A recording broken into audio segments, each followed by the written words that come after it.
Bismillahirrahmanirrahim. Assalamualaikum warahmatullahi wabarakatuh. Salam sejahtera dan selamat petang kepada semua rakan-rakan media.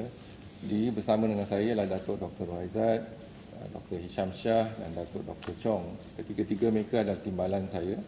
Dan saya mulakan, Kementerian Kesihatan Malaysia ingin memaklumkan bahawa terdapat 222 kes yang telah pulih dan discharge pada ward pada hari ini. Ini menjadikan jumlah kumulatif kes yang telah pulih sepenuhnya daripada jangkitan COVID-19 dan telah discharge pada ward adalah sebanyak 1,830 kes, iaitu bersamaan dengan 42.11% daripada jumlah keseluruhan kes. Sehingga 10 April 2020 jam 12.30 hari, terdapat 118 kes baru yang telah dilaporkan. Ini menjadikan jumlah kes positif COVID-19 di Malaysia adalah sebanyak 4,346 kes. Ini bermakna bilangan kes yang discharge hari ini adalah melebihi bilangan kes yang baru dilaporkan. Sehingga kini seramai 69 kes positif COVID-19 sedang dirawat di unit rawatan rapi. Daripada jumlah tersebut, 40 kes memerlukan bantuan pernafasan. Daripada maklumat terkini yang dilaporkan kepada CPRC Kebangsaan, duka cita dimaklumkan bahawa terdapat pertambahan 3 kes kematian berkaitan dengan COVID-19. Justru jumlah kumulatif kes kematian COVID-19 di Malaysia adalah sebanyak 70 kes bersamaan dengan 1.6% daripada jumlah keseluruhan kes. Kes kematian ke-68 iaitu kes 694 merupakan lelaki warga negara Malaysia berumur 62 tahun dan mempunyai latar belakang penyakit kencing manis. Beliau mempunyai sejarah kontak rapat dengan kes positif COVID-19 daripada kluster Seri Petaling, iaitu kes 159. Beliau telah dirawat di Hospital Queen Elizabeth Sabah pada 17 Mac 2020 dan disahkan meninggal dunia pada 10 hari bulan April 2020 jam 8.21 pagi. Kes kematian ke-69 iaitu kes 4,229 merupakan lelaki warga negara Malaysia berumur 77 tahun dan mempunyai latar belakang penyakit kencing manis. Beliau telah dirawat di Hospital Kuala Lumpur pada 27 Mac 2020 dan disahkan meninggal dunia pada 10 April 2020 jam 4 pagi. Kes kematian ke-70 iaitu kes 4,230 merupakan perempuan warga negara Malaysia berumur 88 tahun dan mempunyai latar belakang penyakit darah tinggi, penyakit jantung dan demensia.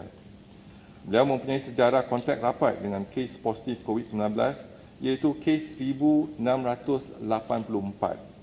Beliau telah dirawat di Pusat Perubatan Universiti Malaya pada 20 Mac 2020 dan disahkan meninggal dunia pada 10 April 2020 jam 2.38 pagi. Takziah diucapkan kepada semua ahli keluarga mereka. Kementerian Kesihatan Malaysia ingin memaklumkan bahawa Institut Perubatan Forensik Negara telah menjalankan satu bedah siasat terhadap satu mayat kes COVID-19. Bedah siasat dijalankan di bawah Seksyen 16 Akta Kawalan Penyakit Berjangkit 1988 iaitu Akta 342. Penemuan bedah siasat mendapati terdapat virus COVID-19 dikesan pada permukaan badan mayat melalui analisa real-time polymerase chain reaction yang dijalankan oleh Institut Penyidikan Perubatan. Virus juga dikesan dalam organ dalaman, air kencing dan juga cecair badan. Penemuan baru ini adalah selaras dengan pandangan yang dikemukakan oleh Kementerian Kesihatan Malaysia sebelum ini dan dipersetujui oleh Mesyuarat Jawatan Kuasa Muzakarah Khas Majlis Kebangsaan bagi Hal Ehwal Agama Islam Malaysia yang telah bersidang pada 15 Mac 2020 serta Majlis Perundingan Malaysia Agama Buddha, Kristian, Hindu, Sikh dan Taois pada 16 Mac 2020. Tata cara tersebut merangkumi pengurusan jenazah Islam di mana hanya dibenarkan untuk ditayamum di atas permukaan beg jenazah. Manakala bagi mayat bukan Islam, apa-apa upacara keagamaan dan tradisi hanya dibuat di atas permukaan beg mayat.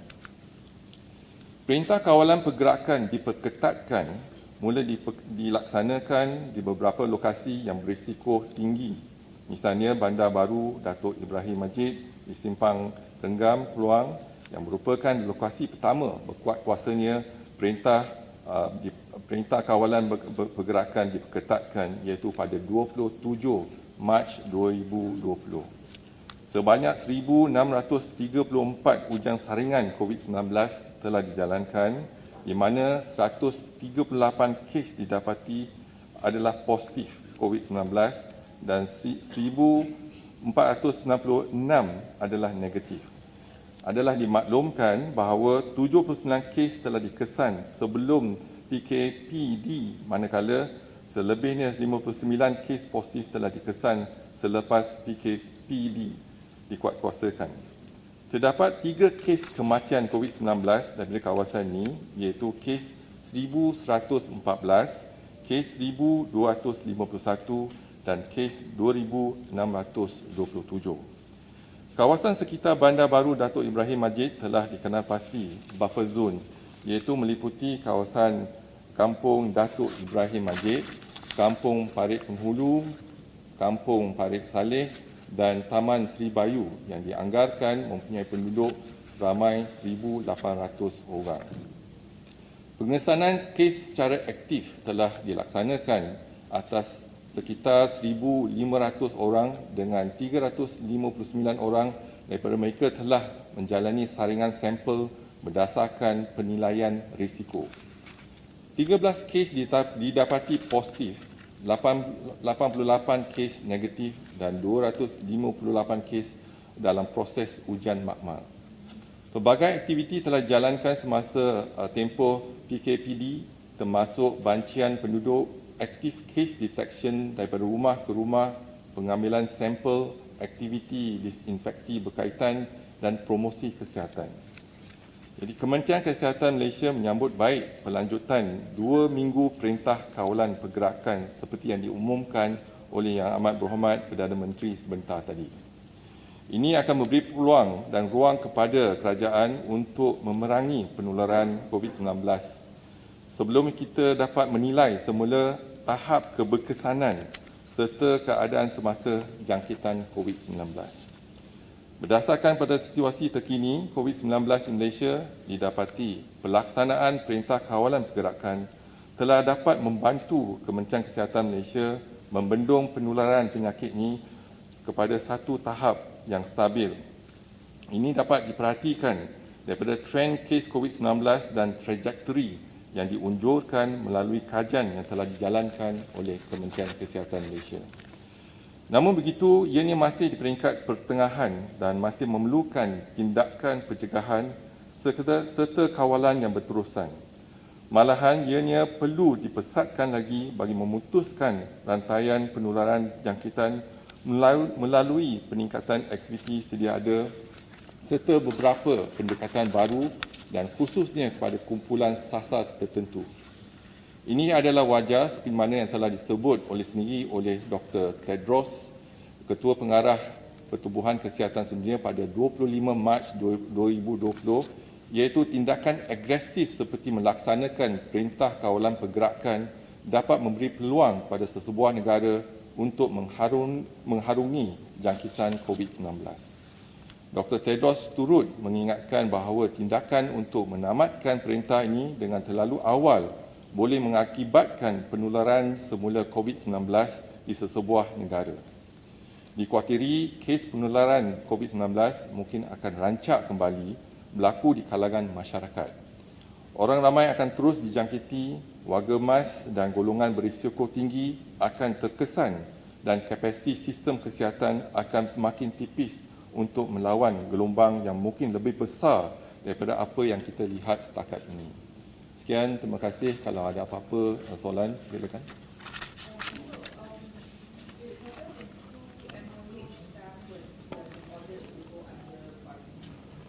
there are more than 2 MOF staff in contact. We do have a list. Those who actually have been exposed, for example, I informed earlier, 20% of staff have been exposed, particularly when they are serving in the hospital or clinic, and the patient did not inform them, for example, of close contact with a positive patient, and when we test them, they are positive, or some of our staff have a close contact with a positive patient, then the whole department has to be screened and action being taken. So they will be put on quarantine for a period of 14 days. And how many, what are the numbers for those screened, tested positive and negative for the Sri Petaling cluster?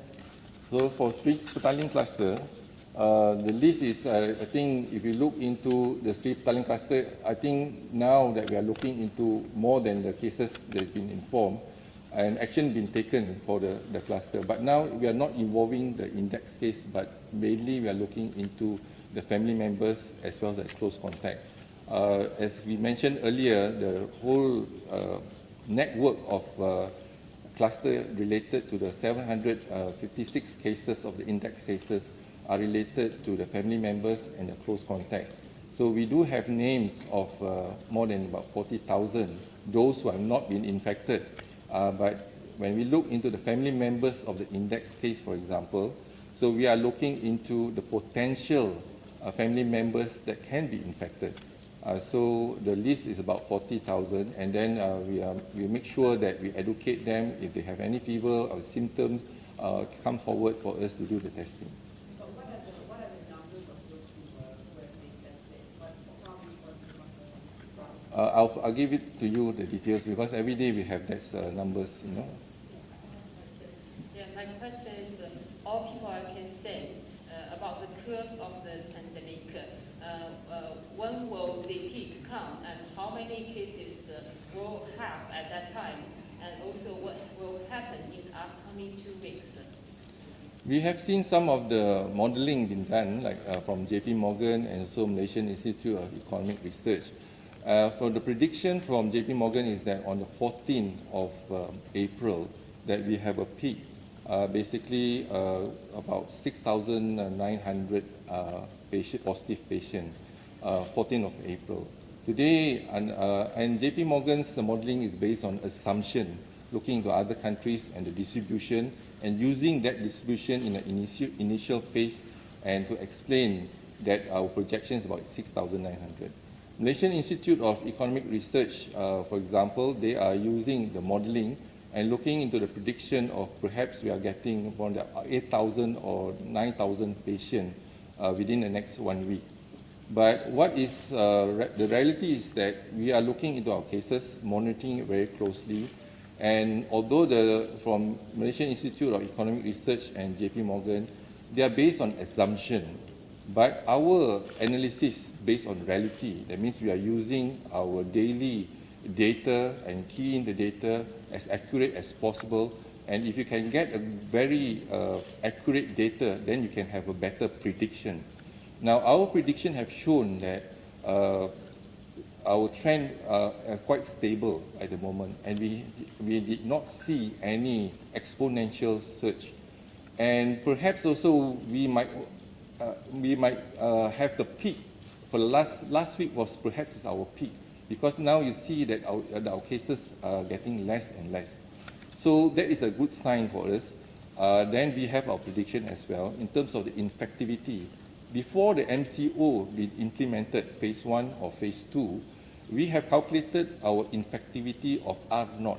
That means R0 is 3.55, which means that if one person is infected, and he will infect 3.55 people.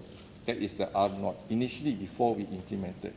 Now, when we look into today, and we are monitoring very closely, we managed to bring down the R0, which means that the MCO phase 1 and phase 2 is very effective for us to bring down the R0, because when everybody stays at home, the infection will be less. So the infectivity will be less as well. So the R0 from 3.55, we brought it down to 1. And we expect on the 14th of April, the R0 will be 0.9. So if it's 0.9, that means they are not infecting 1% positive, they are infecting only 0.9%. So less than 1% being infected, which means we are able to control the infectivity of this COVID-19. So what we intend and we advise the Prime Minister is to extend another 2 weeks of the MCO. By extending the 2 weeks of MCO, it gives us more time to put our action, our activities, and to make sure that we can contain and we can actually break the chain of infection, meaning to bring down the R not further down than 0.9. So if that's the case, we are on the right track. So from the experts, from the public health experts have advised us that to control and to break the chain of COVID-19, perhaps we need to consider 3 cycles of incubation period. So which means an incubation period of 14 days. So we need about 6 weeks to do it. So one more question is, you announced that there are more than 4 countries of foreigners confirmed infected. Among the foreign infected persons, there are 25 Chinese citizens. I think except for the 15 tourists in the Spring Festival around, there are more Chinese citizens infected. Could you tell us details and how their conditions now? Thank you. Our first case was reported way back in January 25th, if I'm not mistaken, whereby the index case was in Singapore. So we were informed by our counterpart in Singapore that one group of tourists from China came to Singapore, and then from there, the rest of them came to Johor Bahru. So that was on the 25th of January, and that's where our first case detection was positive. And since then, we have almost about 22 of our patients been detected positive, of which 16 of them were Chinese from China. So what is more important is 5 of the local Malaysian and 1 American. More importantly is that they indirectly have association with the Chinese from China. So the infection then was involving 22 positive patients, and we managed to treat them well, and all of them has been discharged. And then we have a gap of 11 days. We have no patient at all. And so they say the calm before the storm. And we got our case 23rd, who came back. She came back with a family from Tokyo, for example, for a tour in Tokyo, and she was positive. Then case 24 is a Japanese lady living in Malaysia for the last 3 years, also been back to Tokyo and Jakarta. And case 25th is the same, have a history of travel before. So all the cases that we've seen after the second wave is basically they're imported cases. So the concern that we have then is imported cases will be increasing, and they are the ones that will bring back the infection. So at that point of time, apart from China, so we have started denying entrance of the tourists from China, for example, from Japan, those who are going to Japan, and Korea, a few countries, and Italy, and Iran, and Korea, and these are some of the countries 5 countries we have been identified. But today you see the infections already cut across more than 180 countries. So our fear is that when the tourist comes back overseas, and they will bring back, or even our local Malaysian coming back from overseas, they will bring back the disease. So the first initiative that we have is the border control. That means if it's foreign tourists, we deny entry. But the local, we have no choice but we quarantine. We quarantine at home initially, but now it's a mandatory quarantine in a place been identified by us. Then control of movement. So the first is border control, second, control of movement. And this is where we have suggested the MCO, phase 1, phase 2, and phase 3. When we control the movement, then we can break the transmission from one individual to another individual. So and the community must come together in terms of to avoid public gathering, social distancing, frequent hand washing. These are some of the activities that we suggest all rakyat Malaysia to do it. So hopefully by doing so, we can break the chain of the infection of COVID-19. But how many Chinese citizen patients in hospital now? Chinese, basically now, only we've seen the Chinese citizen in the first wave. In the second wave, majority are Malay, and yesterday we have announced that foreign nationals, about 416, if I'm not mistaken. But majority is still local. There is no Chinese citizen. So far we have not documented, right? So mainly, because we already stopped from the 18th of March, stopping any tourists from China or other countries coming to Malaysia. Of the number of patients in the ICU or on ventilator right now, how many have recovered and how many have died? So from ICU, we're just looking at percentage. So out of the total percentage that we have today, if you were to look into our cases, we have 4,346. 4.9% of them been managed in the ICU. And the mortality, as I mentioned earlier, is about 1.6%, so you can do the calculation there. So the rest discharge is about 40%, 30 to 40%, so that is our discharge. But some of them are already out of ICU but still been managed in our COVID ward until they are negative for more than 24 hours. So if their test is negative more than 24 hours, then only we discharge them. So the reason is now if you were to look into the cases that have been discharged, almost about 42.1% from the ward. So out of 1,830 cases, our discharge rate about 42%, 42.1%. This is from the ICU. Yeah. No, this is for total cases. ICU is only at 5%. You can do the calculation there from 5%. 4.9% to be precise. So you calculate 4.9% of the total been managed in ICU. And the mortality is 1.6%, right? So you can calculate from there. And discharge from that group, about 30%, 30 to 40%, but the rest are still managed in the COVID ward. Datuk, saya ada dua soalan. Soalan pertama, pada 7 April hari itu, Datuk ada kata testing kita berkurang dan boleh untuk masa seminggu. So, apa status sampai setakat ni? Soalan kedua, apa SOP KCM untuk memantau pesakit-pesakit yang tak pulih memandangkan CDC Korean menyatakan ada 51 pesakit yang dah discharge. Dia reoccur balik penyakit itu dan desain situasi yang sama berlaku di China. Okey, kalau yang soalan pertama mengenai kes yang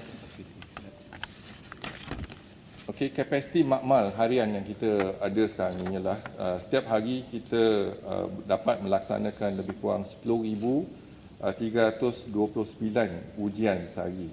Tetapi kapasiti kita, keupayaan kita boleh tingkatkan lagi ke 11,546. Jadi daripada 43 makmal yang kita ada. Jadi makmal kita sekarang ni kita lihat bagaimana kita dapat meningkatkan kapasiti makmal kita dan mungkin ada masalah reagen, tetapi kita telah melaksanakan beberapa strategi untuk kita meningkatkan keupayaan makmal kita. Yang pertama, kita meningkatkan mesin otomasi di makmal COVID-19 yang sedia ada. Jadi kalau kita guna automated, boleh kita laksanakan ujian kita dengan lebih cepat dan lebih pantas. Yang kedua ialah pertambahan peralatan di makmal COVID sedia ada. Dan ketiga, menggunakan gene expert yang sedia ada. Dan yang keempat ialah perolehan gene expert tambahan bagi perluasan makmal-makmal yang lain. Dan kolaborasi dengan Angkatan Tentera Malaysia, MOSTI, makmal-makmal universiti dan juga makmal swasta. Dan kita juga ada makmal mitigasi yang berinput tinggi, contohnya dengan kerjasama dengan BGI. Dan kita evaluasi sekarang ni kita masih dalam peringkat membuat penilaian dan verifikasi rapid test kit antigen. Dan jadi mungkin dengan penilaian kita dari semasa ke semasa, kita harap dapat atau kenal pasti satu test kit yang tepat dan juga reliable. Jadi setakat ni kita tak jumpa lagi test kit yang tepat dan reliable. Setakat ni memadai sebab kita dari segi reagen kita dapatkan perolehan secara pukal untuk mendapatkan banyak lagi reagen, dan mungkin kita dapat berkongsi sama reagen di antara universiti ataupun dengan Kementerian Kesihatan.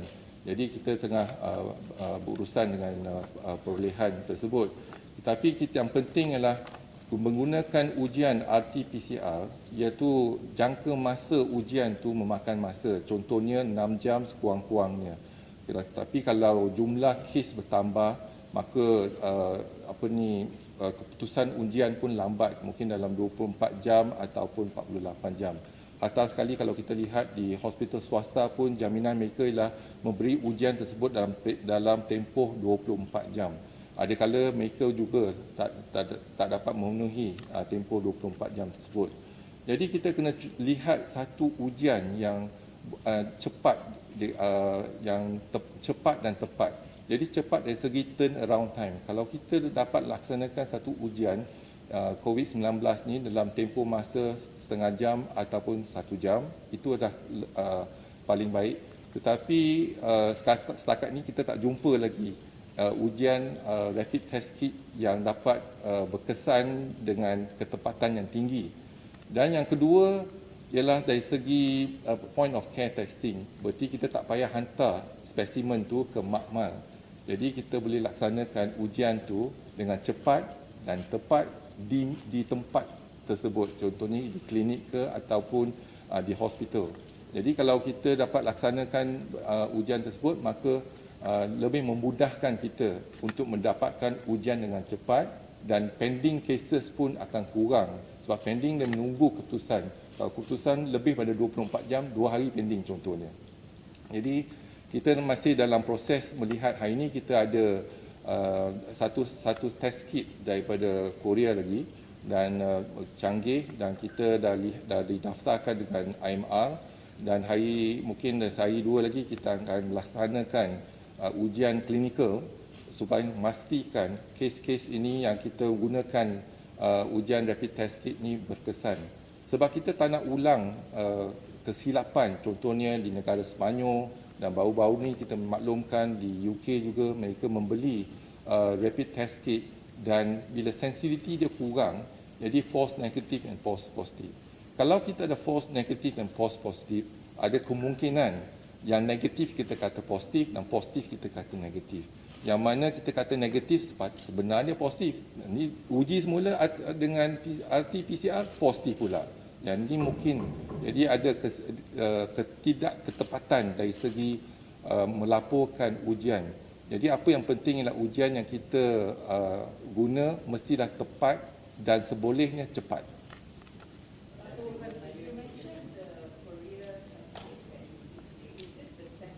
The second one, that's right. Yeah. It is said that Chinese medical team will come soon to support Malaysia. Could you tell us a detail about this? Can you repeat? Medical team. Chinese medical team, yes. Next, I think in 2 weeks' time, the Chinese medical team will be here, and basically they will see the performance of our hospitals as well as to share experience, because they have been through the process of handling COVID-19. So experience in terms of public health, in the hospital, as well as the test. So they are here not to run our services. They are here to visit us and then to share experience. Again, we have a discussion with them in terms of how best we can improve our services, right? Our services in the hospital, for example. How can we increase our efficiency in the hospital? And we all know that China, within 10 days, they can build a hospital. But today, you know that within 3 days, we also can build a 600-bedded hospital, but not a temporary hospital. So more importantly is that sharing experience, you see. For those who have gone through managing COVID-19 in their own country, and some of the initiative they have done is unprecedented, we have not seen. So we would like to listen to them and learn from them, and perhaps they can learn from us as well. This is why sharing of both sides is important. So that's one, in terms of services. Then we are also looking into how we can actually collaborate with China and to look into research And research means today we are looking into the virus. Can we isolate that virus? Now, if we can isolate the virus and we can do the whole genomic sequence now, then we can actually identify the virus. So we ask ourselves, because this is a new virus, so nobody have the identification of this virus. Are we seeing this virus from Europe, from China? We don't know. Say, for example, Zika. We know the list of Zika. We have a local Zika. We know the genomes of Zika from Brazil. We know the Zika from other countries as well. So we need to identify the virus. That's why we need to isolate. And then we can share a lot of testing, for example, in terms of technique of testing. So again, this is an opportunity for us to learn, work hand in hand, sharing information and see how we can collaborate and for us to move forward to deal with COVID-19. Yeah, and from the statistical data we found that in Malaysia, there's less patient in ICU and much more less numbers in fatality. So could you share the Malaysia's experiences? So far, we look into our cases now. Again, are we looking into different strain of COVID-19? And it's been reported there are S strain as well as the L strain. So again, we need to isolate the virus to study our virus of COVID-19 in this country. So that process is ongoing.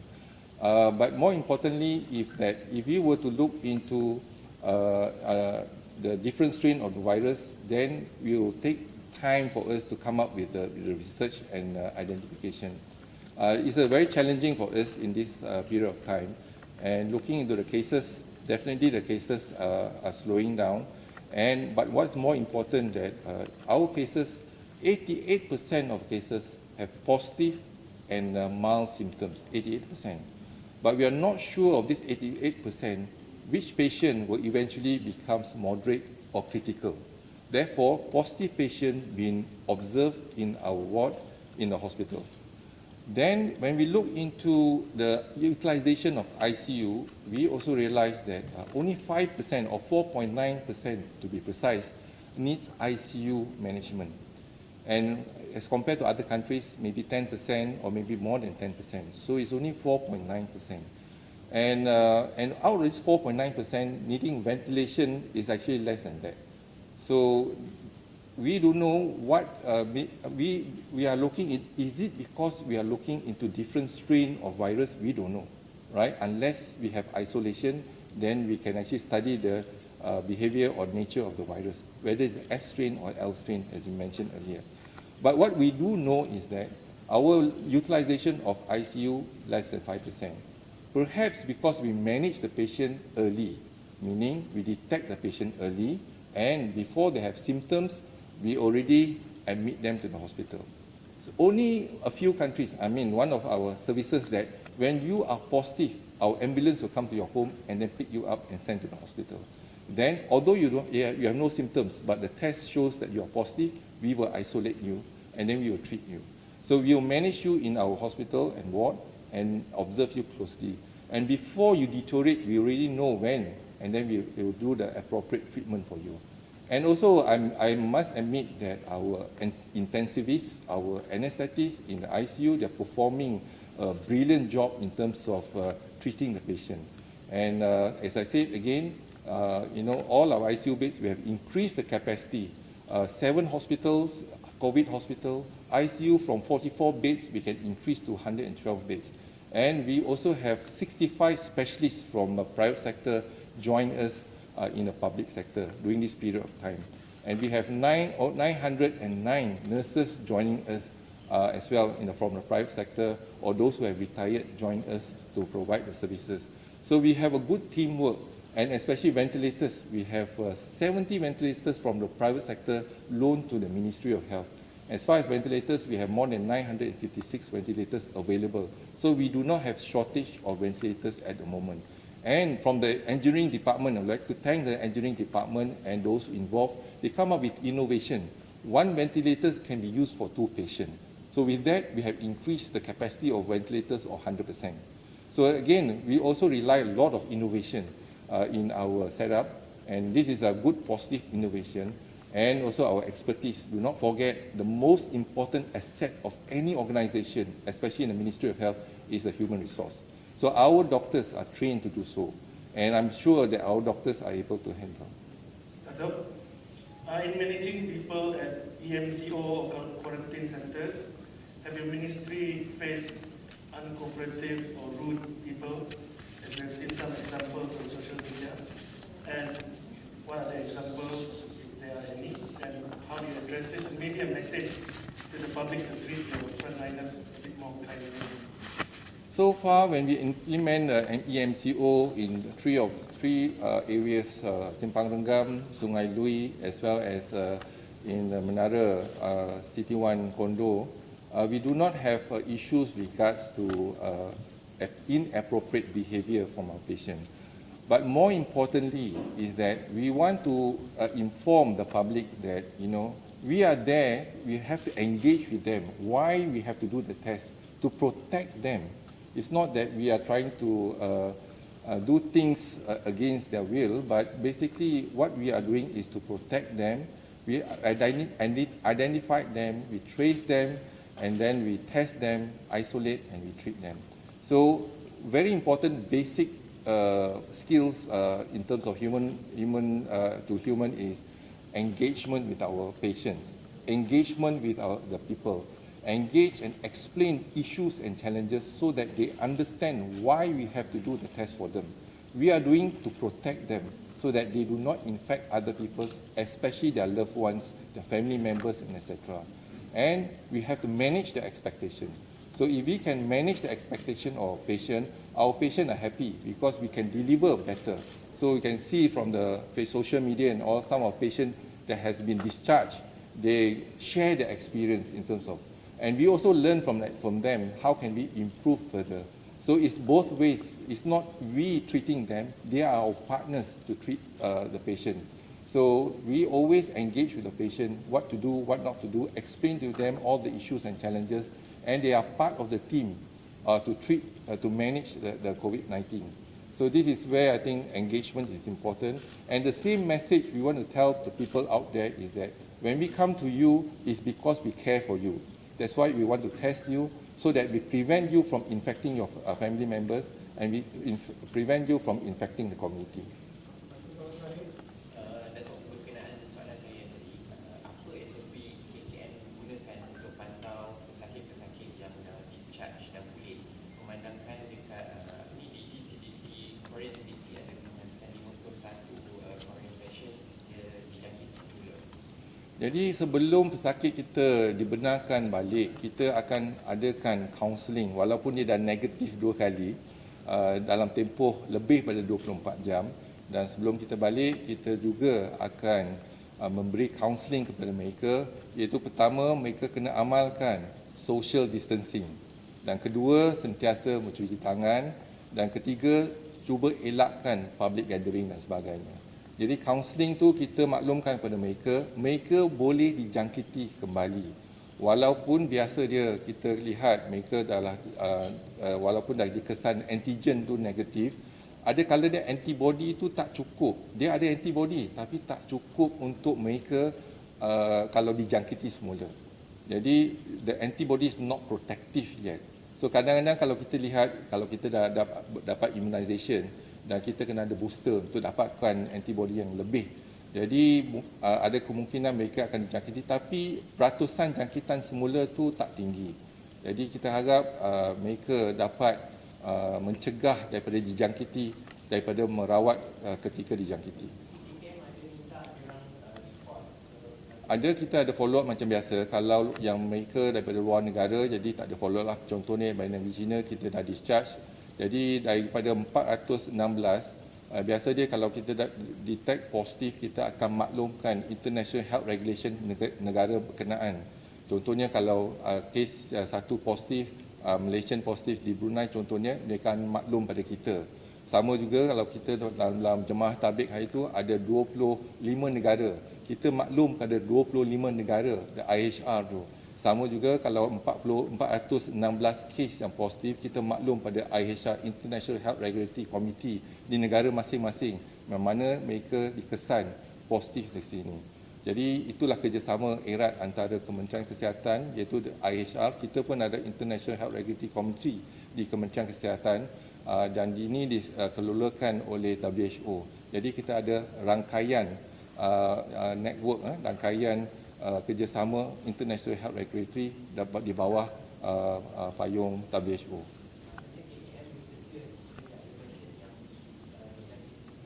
Kalau pasien ada jangkitan iskal, kita ada follow up ataupun susulan melihat sakit kembali dan kita akan lihat sama ada perlu atau tidak ada gejala kembali dan apa kita monitoring lepas kita discharge daripada ward.